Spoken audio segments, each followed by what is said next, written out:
So after Luke kind of developed this idea, we've all played with it. We all kind of had our own version. And then we kind of brought this together. And I think what we tried to find were certain commonalities in financial planning and in the tribes that Luke mentioned.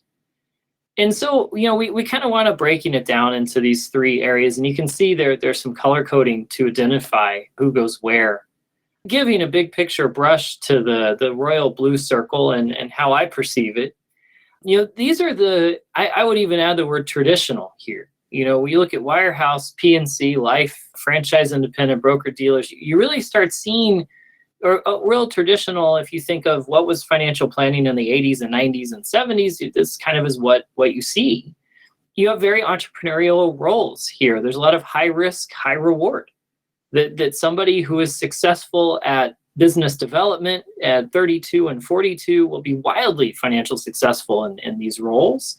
These are the firms advertising on TV. This is what you see during the Super Bowl. This is what you see during the NCAA games. This is, really the firms that people know the names of.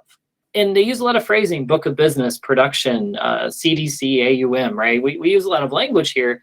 But in the end, what we're trying to do is prospect, gather, build, and acquire, right? Those are kind of common words you see with that. So I don't know if anyone else wants to add a little on that. In my talks with students and advisors and parents, I would focus on how much pressure there was right out the gate for a student to start contacting friends and family, and how much attrition there was at certain companies.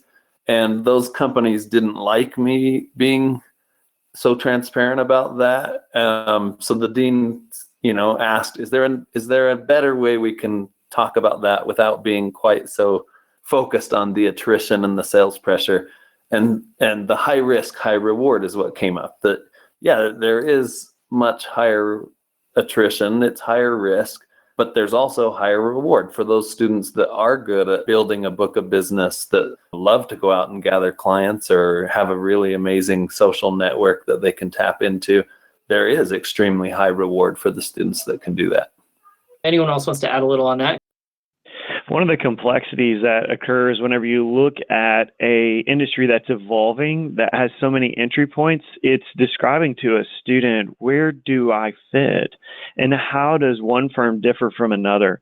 We're going to take a deep dive here in a second into each one of these modular areas, but I think just to set the landscape, understand that some of these older firms can fit into a multitude of these areas.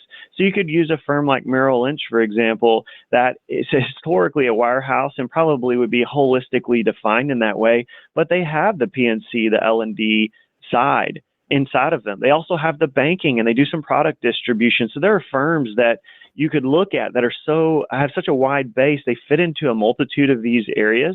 So even though we're going to compartmentalize and put some of these groups into boxes, realize that they could fit into multiple boxes. Secondly, also recognize that our descriptors are not always going to be perfect. Whenever you make a macro condition about a micro firm, it becomes complex to overlay all the vernacular and language about a particular firm. But I think we've done our best to maintain a neutrality of an understanding of one firm versus another and make some somewhat clean lines. You'll see as you move from franchise to RIA, for example, that it's not just a perfect cut point, rather that those blend as they move from one area to the next.